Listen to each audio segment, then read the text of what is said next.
everybody, welcome back to my channel. Today I'm going to be showing you everything that I have thrifted recently, mainly charity shops, but there's a couple of other places I got stuff as well. By the time you're watching this, I will be in Australia, so a lot of this stuff I've been buying over the last couple of months in preparation for my trip, and some of it is just general stuff that I saw and wanted to buy. So let's get into it. I think I'll start with clothes first. There's mostly clothes and there's a couple of little bric-a-brac bits at the end too. So this first thing is probably the coolest thing in this entire video. I'm so in love with it. I went to Glasgow at the end of May and stayed with my friend Jo, and she took me to this vintage kilo sale. I've been to one before, but this one I feel like, because I was with another person, we had like double the chance of finding the good stuff. Personally, I find settings like that really overwhelming when there's just so many clothes, so many people like rifling through things. I find it really hard to actually get to the good stuff because there's always people pushing in the way. I just want to politely wait my turn, but that's not how these things work. Anyway, I went to this vintage kilo sale with Jo and I found a couple of things.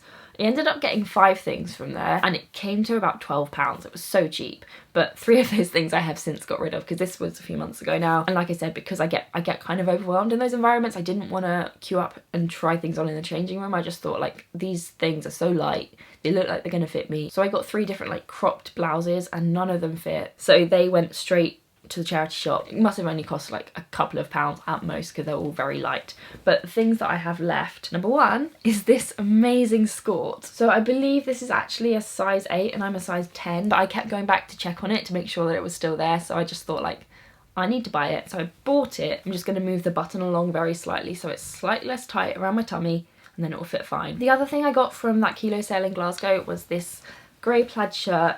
I don't know how vintage these things actually are. I don't know what they class as vintage, but I love this. So I've been looking out for a shirt like this for so long. In one of my most recent videos, it's the decluttering my wardrobe one, I got rid of my one and only plaid shirt because it was just way too small for me. It was really tatty, and even before I got rid of it I'd been looking out for a replacement for a while because I wear these all the time to gigs and festivals. They're good to kind of just throw on top of a band t-shirt. If you've ever been to one of those kind of vintage sales, you'll know that they just have racks and racks of clothes by category and they always have so many plaid shirts, and I was kind of overwhelmed and I couldn't choose which one because there were so many different like patterns and colours. I'm not a fan of burgundies, I'm not a fan of like dark blues, dark greens, just not my thing, and they wouldn't go with the rest of my clothes. So yeah, I just wear this all the time. It's good to just throw over basically any outfit and just keep me a little bit warm. So those were the 2 things that I ended up keeping from Glasgow. But then when I got home, my friend Jo, who I was staying with, sent me this in the post and she said that she'd seen it in a charity shop and thought I might like it. So technically I didn't thrift this because Jo did, but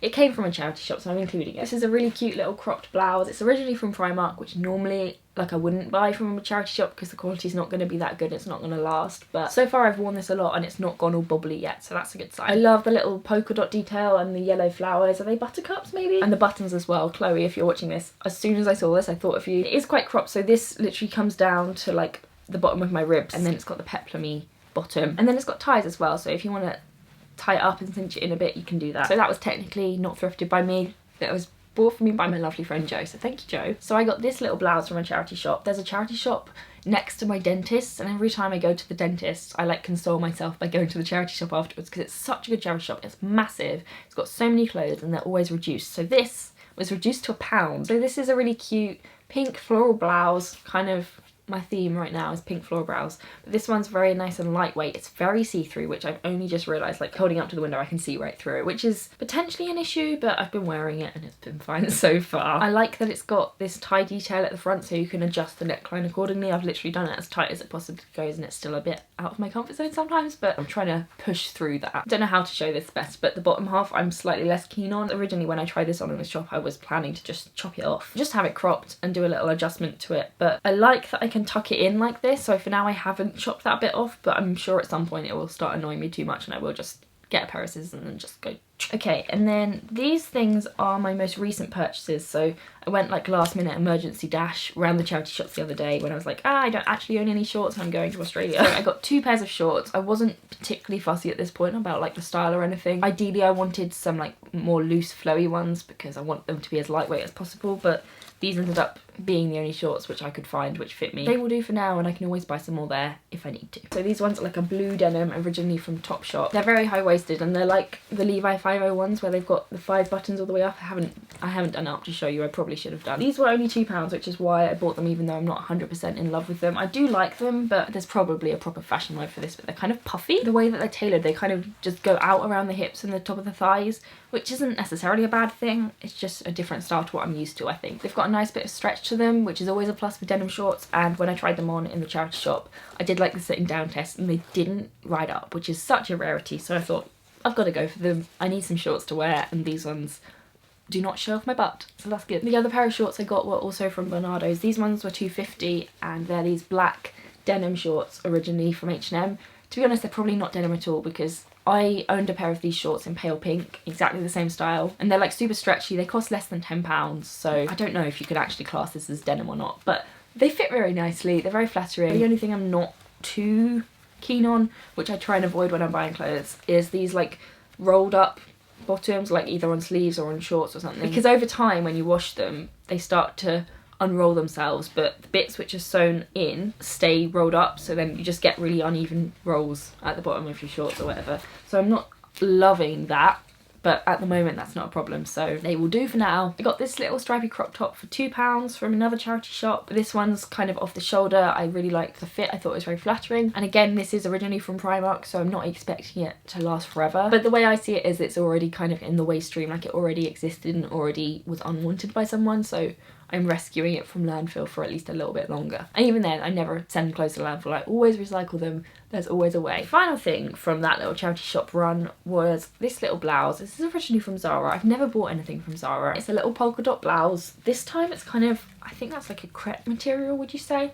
Maybe. When I bought this, it did have a hole in, so I've done a little fix there, sewn that up, and it's basically good to go. I think I might actually take this with me because I am planning on going further south. I'm going to Brisbane first to stay with my family for a bit, but it's their winter going into spring, so it's getting a little bit warmer. In Brisbane it's still like mid-20s, whereas I think further south it's actually cold. Mainly I just like that this is nice and loose and flowy, and I can just kind of throw it on with some jeans or whatever, and I'm good to go, but I look a little bit put together, if you know what I mean. This is the final item of clothing I'm going to show you. I got it at a car boot fair, and it's this really pretty denim pinafore. Kind of hard to show it all at once because it's a bit longer. It comes down to my knee. So this was originally from Misguided. I got it from the car boot, like I said, and I just couldn't find anything good at the car boot. Normally the car boot is like a goldmine of just really cool stuff, but there was nothing, and I was literally on the last row of cars and I saw this, so I was just like, yeah, I've got to buy it. So I bought it for £5, which I think is a lot more than you would normally buy secondhand clothing from at a car boot fair. I've already worn this so much that I've definitely got £5 worth out of it easily by now. The other thing I like about it is the back bit. My mum says this is called a yoke, but we're not particularly sure if that's true or not. It's the bit kind of above the waistband that connects the skirt bit to the top bit, so it comes quite high up, and it's a nice sort of flattering tailored shape, which I think makes a change, because with a lot of pinafores and dungarees there's often so much excess material and it's not like tailored tight to your body that you can just like look down and pull your dungarees to the side and you can see your pants. Moving on now to more random bits and pieces, I got this cutting mat from the charity shop near the dentist. I paid quite a lot for this, like about £4 or £5 I think. I just saw it sitting in the charity shop and thought that is exactly what I need, because I'm always stealing my stepdad's one, so I'm glad I finally have my own. Then there's 2 bits of filming equipment which I can't really show you because you are them. So first of all, I got a new tripod from a car boot fair.